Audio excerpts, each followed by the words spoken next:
Hello, everyone. Welcome to the Wandering Podcast, where we take advisement from outside the box. I'm Rihanna Ritter, your host. I'm an intuitive, sexuality, and authentic expression coach. Are you an accomplished professional who plays the part of having it all figured out?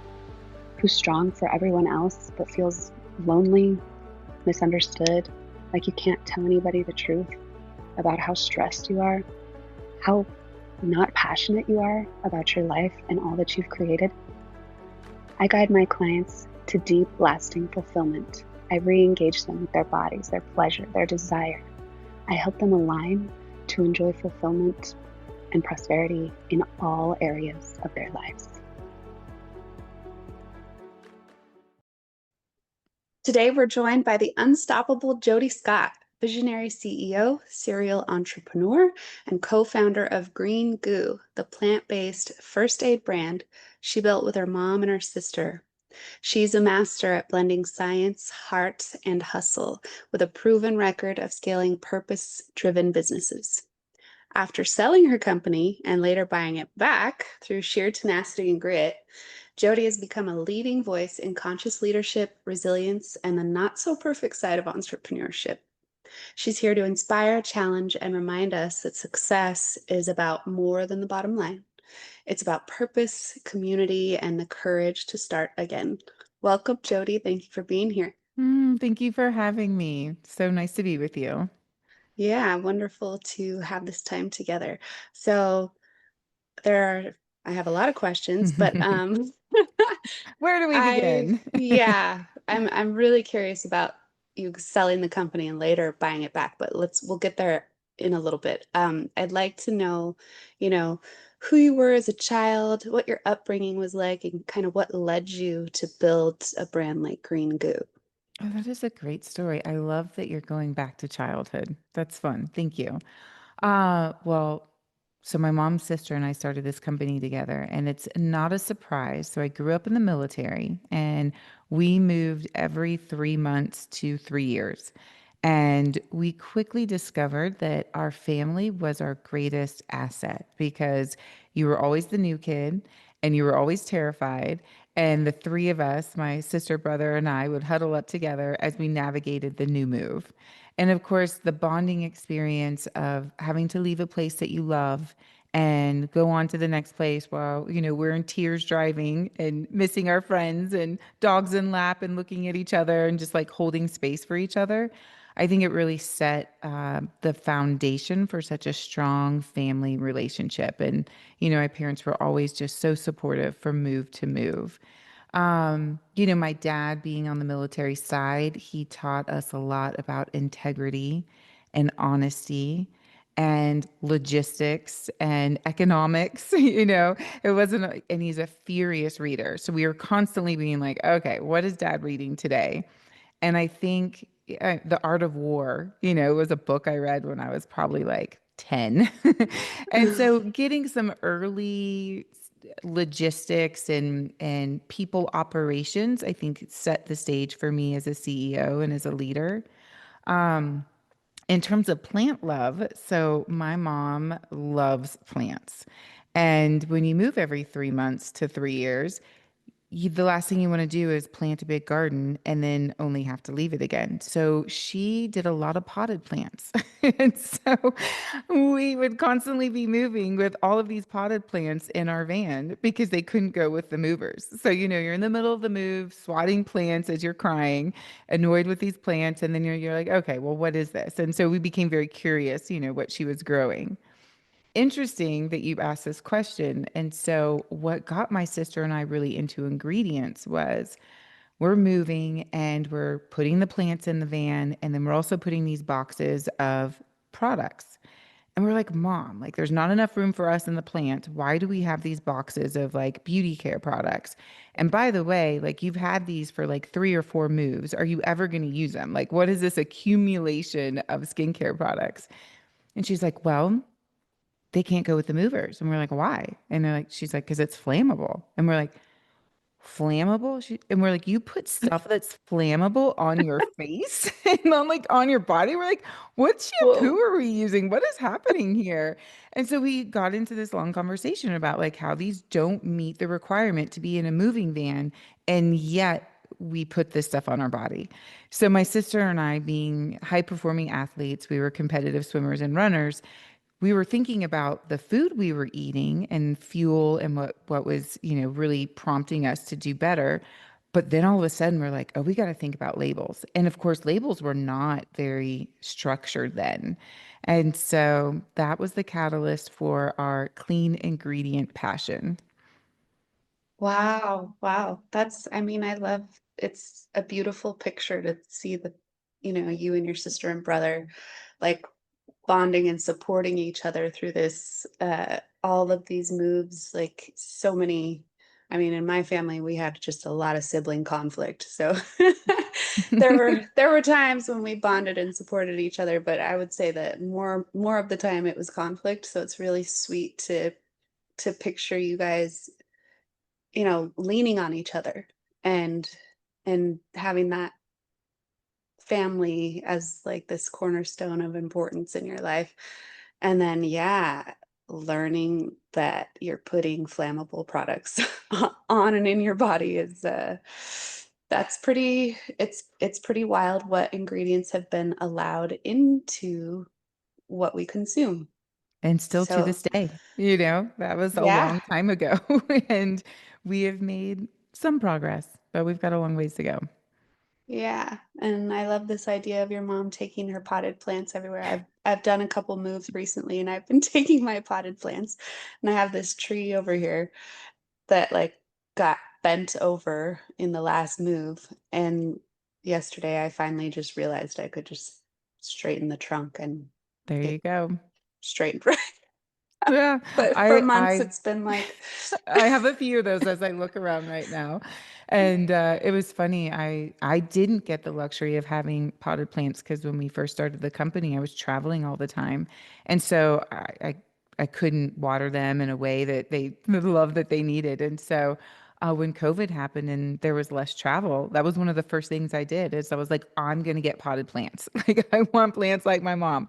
And so, we had this beautiful, massive garden that was outside, but it's not the same as having potted plants around you every day. And I can really appreciate why she loved them so much.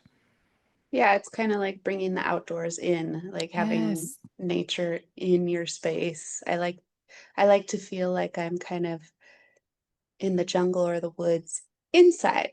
Not Yes. like overwhelmingly, but if it's too much just walls and artificial stuff, it just feels very disconnected from nature, and I find plants to bring a lot of peace into the space. Indeed. It's really grounding. It very much so. And even after, the hustle of the day where you feel like you just can't keep up all day, it's like, let's go and let's like prune the plants, let's water them. It just really grounds you out. I couldn't agree more. I mean, I'm even that way with like old furniture because I think it's like nice to have that around in terms of things just are made with a little less personality now. So it's very grounding. Yeah, that's true. Like handmade items and these old Mhm. pieces of furniture have taken a journey. Like there's Yeah. personality in there, like an energetic blueprint Yeah. of who owned it before, and that's really cool. Do you remember what types of plants your mom had? And when you started your garden or your plants during COVID, what you first planted? Well, she was really big into, geraniums and marigolds and evergreens. And depending on where we lived, there may be bougainvilleas and sativas and, whichever one she wanted to have flowering, lavender, rosemary. We always had in our herbs for sure. Um, but when we moved, so I'll go ahead and start here. So when we started Green Goo, my sister was an herbalist and a midwife, and I actually was in private practice. I was on my way to med school, and I had started a bed and breakfast as a hobby. So that's when I first got my green thumb of, hey, mom, I need you to come help me at my bed and breakfast because I need to landscape it and have it look really nice. And that was really fun. She would come and we would garden for hours. And she would find a corner that you look like, it wasn't an inviting corner. And with her vision, the next thing you know, it became the next photo op for a wedding. I mean, it's just, and she thought about the ideas of like, okay, when the sun sets, let's have night jasmine. So all of a sudden you get this beautiful aroma of the jasmines and thinking about the different seasons and like this is going to be in bloom in the spring and we want this to be in bloom in the fall. And so it was really fun and to be a part of that kind of gardening. But all that being said, when my sister was going to herb school, she brought to my mom and I, and she said, "Hey, I've been learning the practice of making medicine from these plants and making tinctures and salves is what they're called, and topical therapeutics and different kinds of capsules and so forth. And I think we have this opportunity that maybe we could be making some products and selling them at the farmers market. And of course, I was just excited about the entrepreneurial spirit coming out of my sister. And I'm like, well, let's try these things. And of course, at the time, my daughter was young and you're starting to think about first aid products and she's got products that, hey, this is for cuts and scrapes. This is for a sunburn. This is for eczema, dry skin. And there weren't those kinds of clean products on the market. We could get clean shampoo and we could get clean food, but not clean first aid. And so my mom's sister and I decided, like, okay, let's do this. And we thought it was going to be fun. Let's go to the farmer's market. We love the farmer's market. And one day we're sitting there and our line is the longest line. And moms are coming to us and they're crying and their kids are crying and they're telling us the joy that they have because, their eczema was so bad that they couldn't go to school. And now our product solved that for them. Or someone who had had chronic pain and their lifestyle had changed and now they were using our product and they were able to do the things that they love again. I mean, people are lifting up their shirts because they're like, hey, I have this like crazy road rash from biking this weekend and look what this did for me. And so I'm like, oh my goodness, we need to look at this further. And so I started looking at the over the counter space.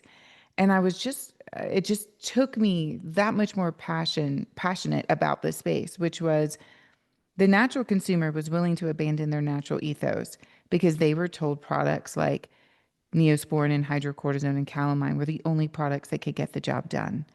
And so here they had this like really clean lifestyle, but they had you open up their first aid cabinet and it was, one time use products, lots of chemicals, everything's going in the landfill.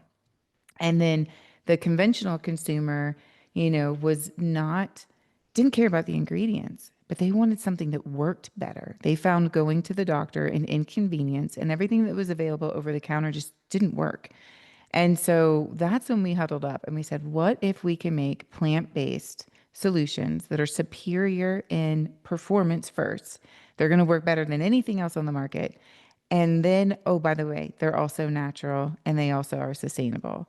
And so that's when Green Goo was born. And so at that time, we all moved to Colorado together. And that's when we got to do the farm. And that brings me to the farm of we all huddled up on one property. My parents lived 2 hours away, but would commute and they would live with us for 2 weeks. We built a little tiny house on the property for my sister and her husband, a warehouse and a farm, chickens, ducks, rabbits, the whole thing. And by Wow. day, we would just work our tails off. And then in the evening, we'd go out to the garden and, eat some snap peas or, some nice little cherry tomatoes. And we had our zinnias and calendula. And a lot of the plants that we grew in the products were also in our garden. And in the early days, we did use those exact ones that we farmed, or we would go and wildcraft. Of course, now we can't do that anymore, but we would dry them. This was really fun too. We would take old screen doors and layer them up. And we put all the herbs on the screen doors and let them dry. And then we take them through the infusion process.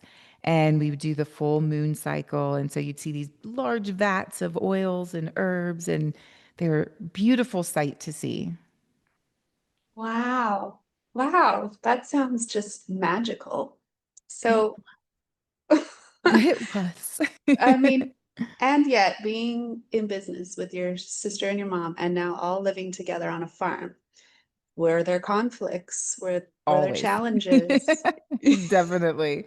Uh, but my biggest fear and where we had the strongest alignment was that we did not want to compromise our relationships for the dollar, for the business. And so that always had to be our North Star.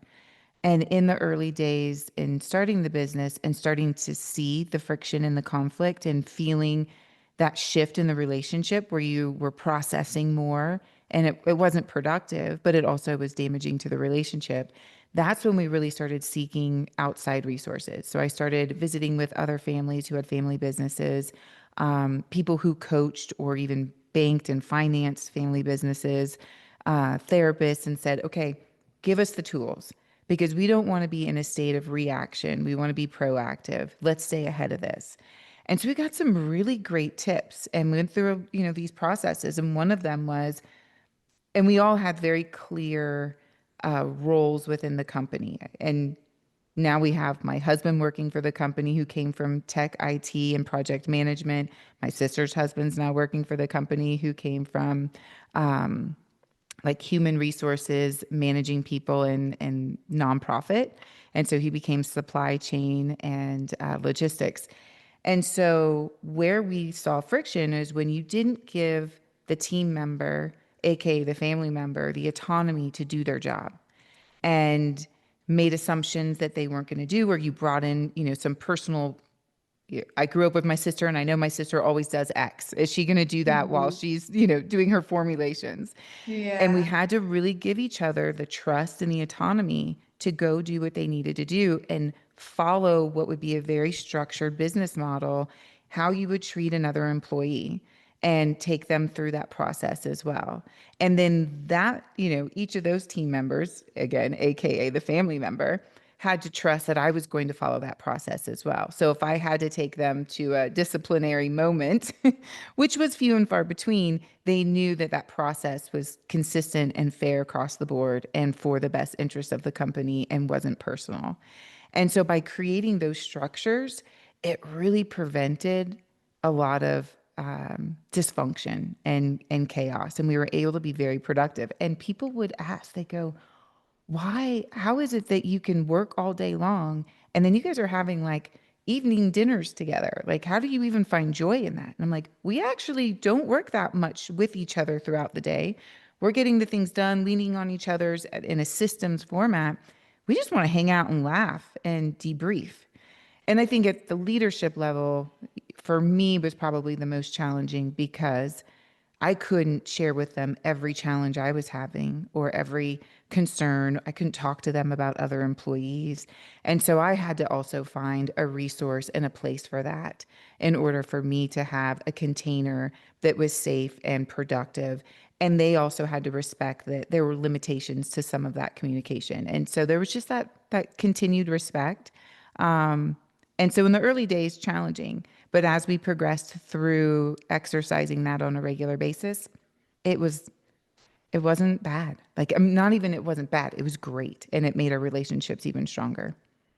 Yeah, it takes a lot of maturity because it's so easy for us to always assume that our family member, people will go into therapy and they'll do their like inner work and then they'll go back with their family and they fall right back into that role and pattern that their family expects of them. So for you all to be on board and really dedicated to this mission, I mean, it must have been one of the ways that honed in the maturity and the outside help to It's get that done. it's so true when you say you can do a lot of the work outside of the family setting, and then you come back in the family setting, and it hits all your triggers.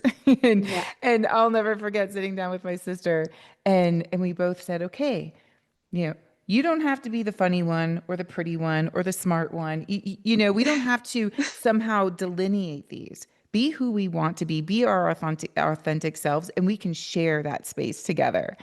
And that was really freeing, especially in the business setting, because sometimes you want to fall back to those familial roles that you have somehow defaulted to that have become your identity. And sometimes we have to cleanse ourselves of that. So in many ways, it was also a progression in our own personal development by really addressing that in the family container. Yeah. And then having the chance to discover yourself and each other. Because, one of the problems with most relationships is making the assumption that I know this person and this person doesn't change, or, we don't even know ourselves. So So, true. And so insert husbands. There was definitely yes. that time where husbands wanted to solve the problems for us. And it's like, no, no, no, no. My sister Jen and I, let us have our moment, and you guys don't need to come to our rescue because that's what, Yeah. they want to do that for us in an authentic and genuine way. And so us Yeah. just establishing that dynamic and that relationship with my sister's partner and my partner for my sister was also an interesting journey in itself too. Wow, that sounds so cool. So, what are some of the products like that Green Goo makes? Because you were talking about, people that had these amazing results. What are some of the things they were using?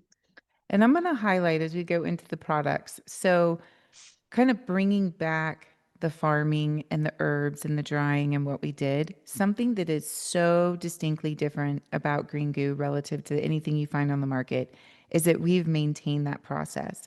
So, a lot of times when people scale, they just end up getting pre made extracts that are on the market. We do not do that. So, we still take the plants to our manufacturing facility, take them through that extraction process, get these really rich botanical medicinal oils and put them into the product. So these are custom oils, custom blends that you can't get anywhere else on the market.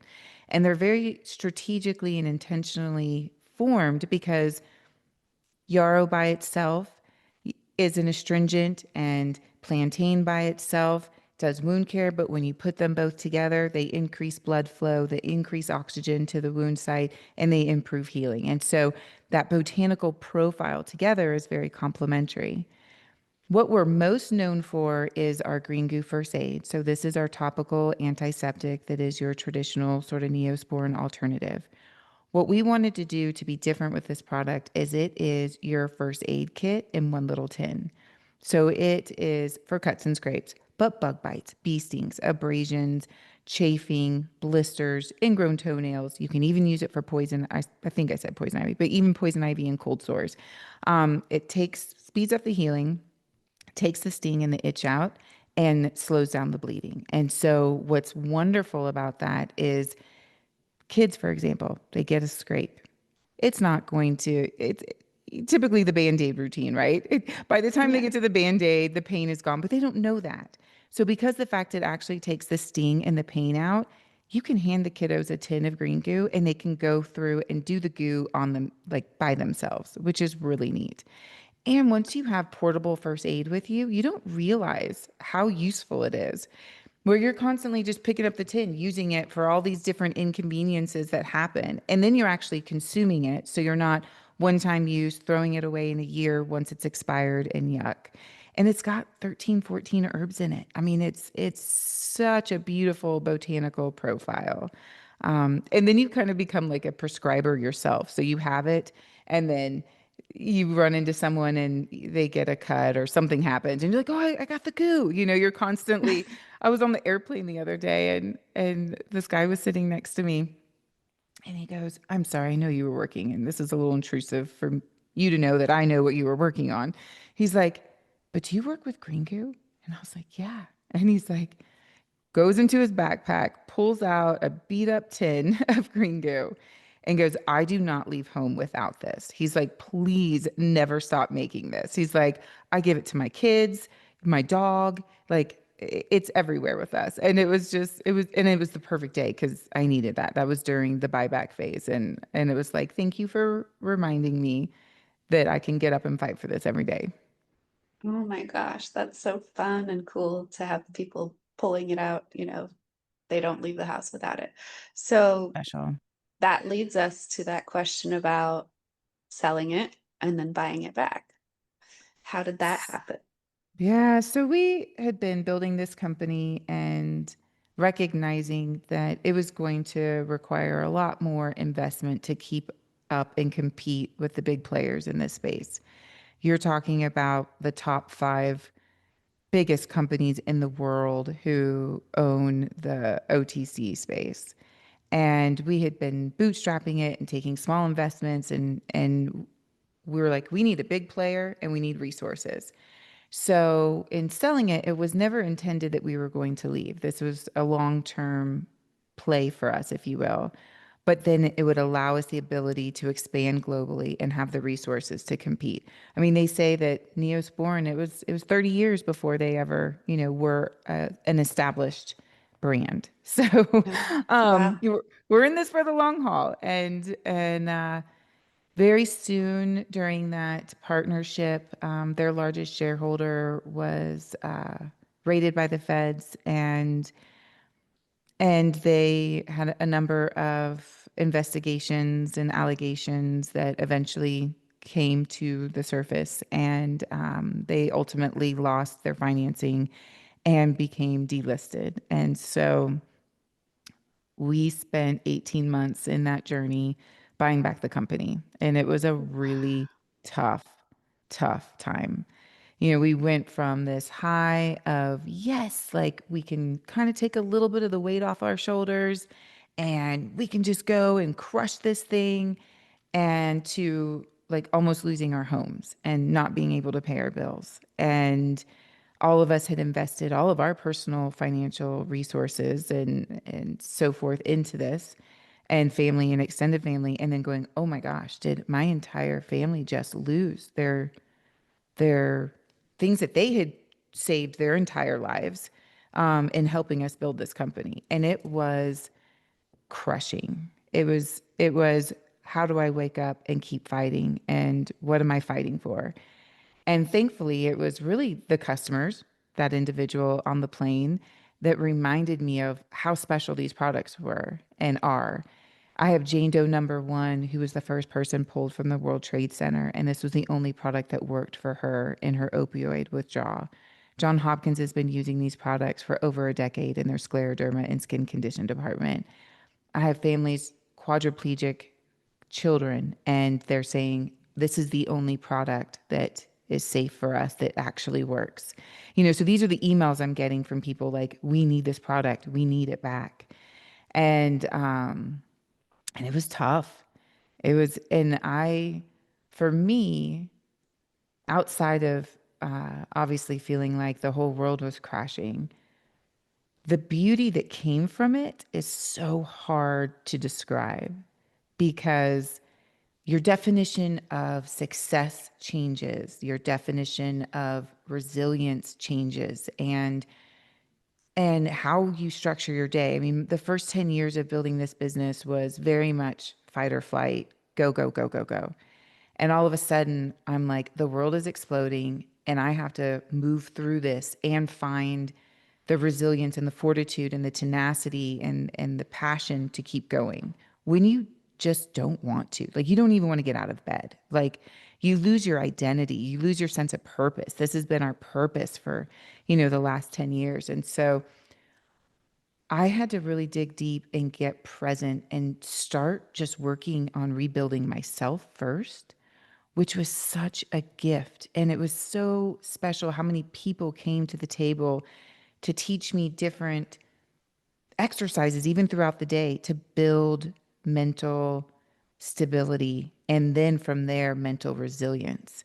And it was incredible getting present and really, I mean, it was a very traumatic event that I had to rewire to become a more grounded, focused, present, grateful individual, and be curious and navigate in a time where you really just wanted the fight or flight or the depression to take over.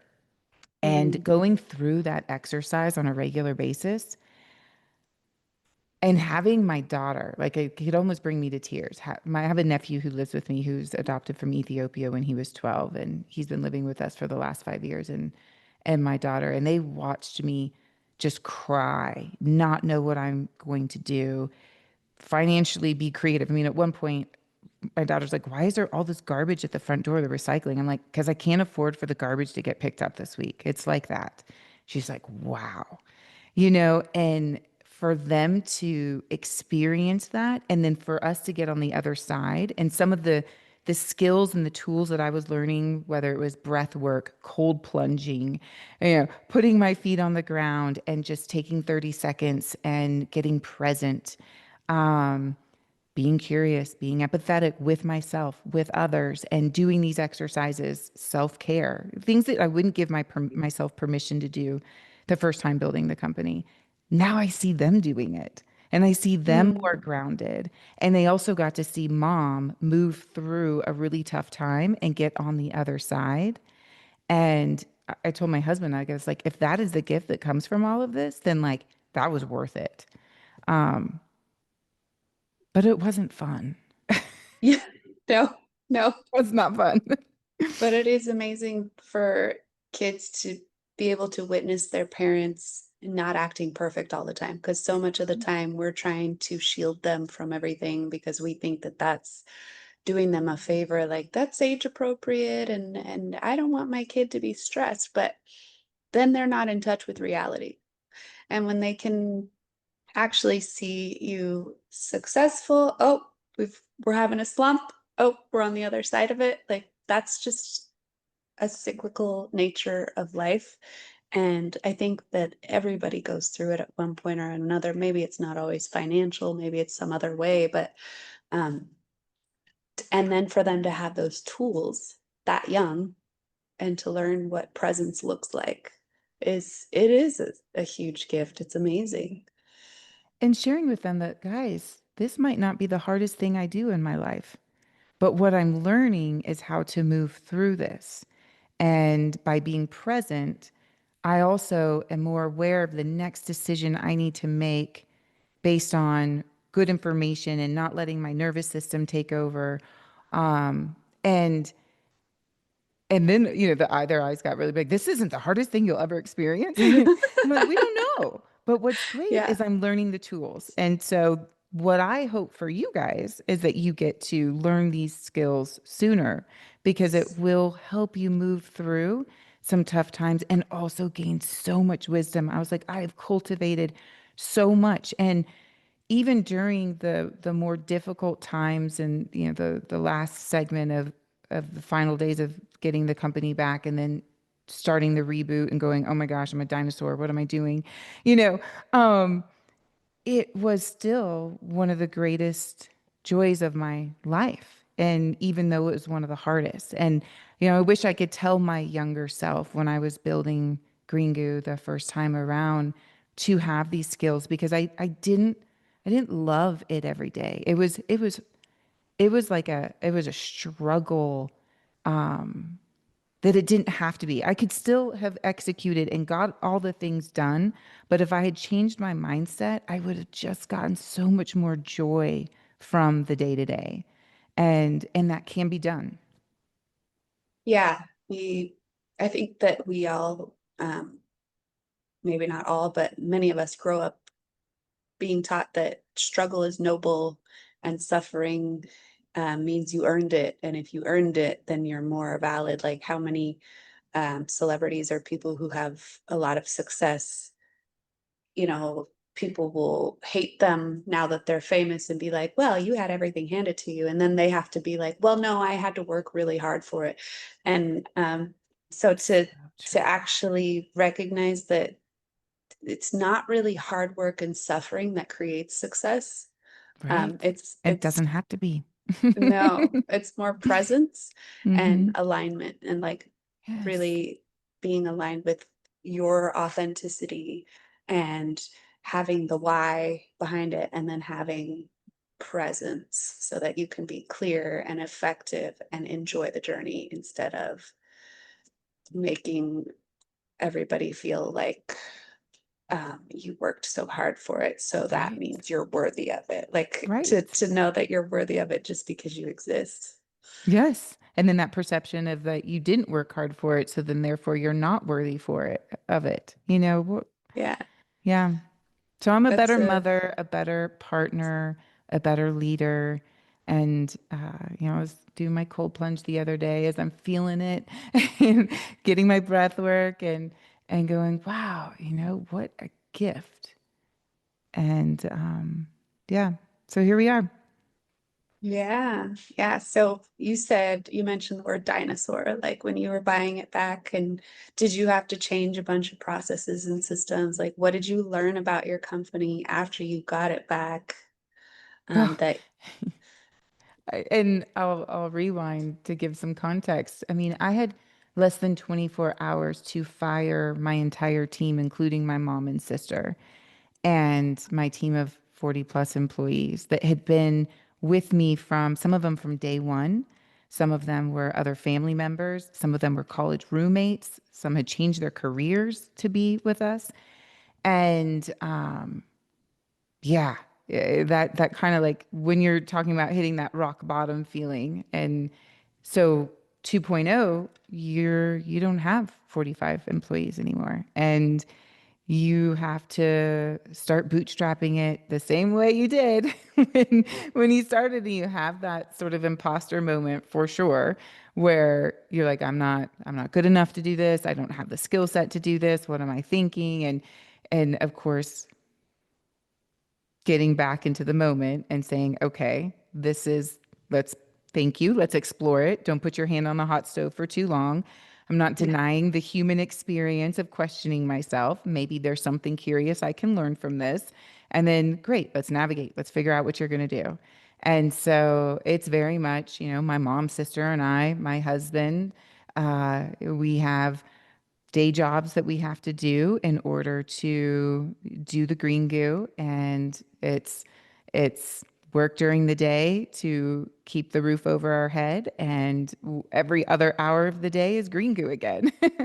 um Thankfully, we just have so many wonderful customers. The other day I had a customer that ordered her 40th order, and customers who didn't buy in the last 2 years because we ran out of product and had no production going, just cheering us on and saying how grateful they were to have the product back.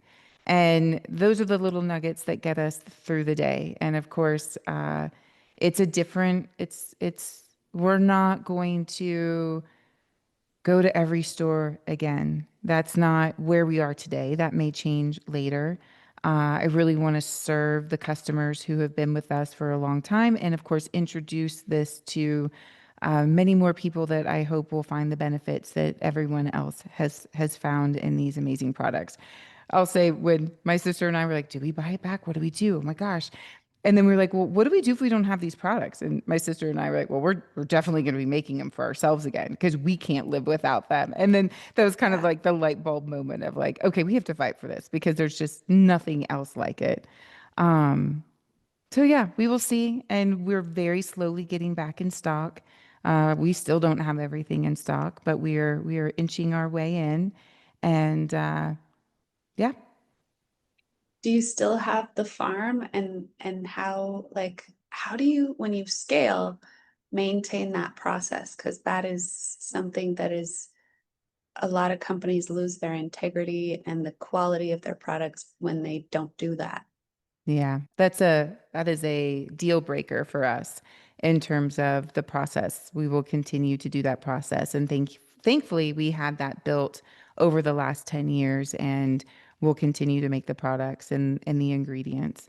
The farm, yes, it's smaller now. We don't have, well, at one point we had 50 chickens, but that's a whole nother story. That was during COVID. My husband pushed the button twice. It was hysterical. It was time to get the next batch to bring into the flock, and he hit the button twice. And then we had at that point like 65 chickens. I'm like, we are not becoming chicken farmers. Oh my But it was great because the goodness. kids could go and take eggs to everyone when it was during lockdown for COVID, and it gave Oh them, wow. a great sense of purpose. And of course, the farm, my goodness, that was an amazing sense of purpose.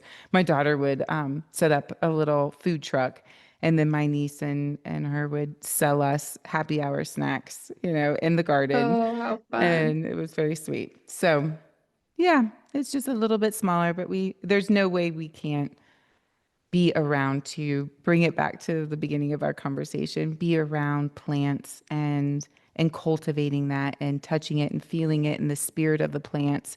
Um, it really is our heart and soul. So live it, breathe it, do it, and it's our happy place. Yeah, that's beautiful. So when you, what are your plans for, are you primarily local, or how do you get people awareness? I mean, I know you're on this podcast. That's one way, but where do people find it? You can find it on our website, so greengoo.com, and then also Amazon. And we are in some retailers. I mean, we still have some product in Walmart, right? So we're still in some retail, but at one point we were in 120,000 doors across the U.S. Uh, so you're not going to find us in as many retailers today, but maybe one day. But the website is perfectly accessible, which is great. Yeah, absolutely. Do you guys have social media or you We just do the do. website? So we have Instagram, Green Goo Helps, and Facebook as well, Green Goo Helps. And we're just starting TikTok. We had Yeah. just kind of started doing TikTok right before the sale of the company. And so I'm learning from my daughter, back to the dinosaur comment, because my daughter was like, Mom, you cannot post that. That is like so, what is the term she used? I think she was like, that's so millennial. And I'm like, I'm glad you think I'm a millennial. And she That's was cute. like, I'm gonna have to give you 101. I'm like, that sounds like a good idea. So I'm like, and one Yeah. day you're going to run this company. So it's a good way for you to teach me, and then you can start learning some of the ins and outs. So it's cute. Before she does volleyball practice once a week, she and a couple of friends will help pack out Walmart together. And so they have to do so many hours of volunteer. So they'll do a couple pack outs and just so she can kind of get still continue, not kind of get, because she's always been a part of the business, but continue to be a part of it. It wasn't uncommon for us to find potions in her bedroom when she was little and so forth, because she was used to her mom and auntie making all these little concoctions.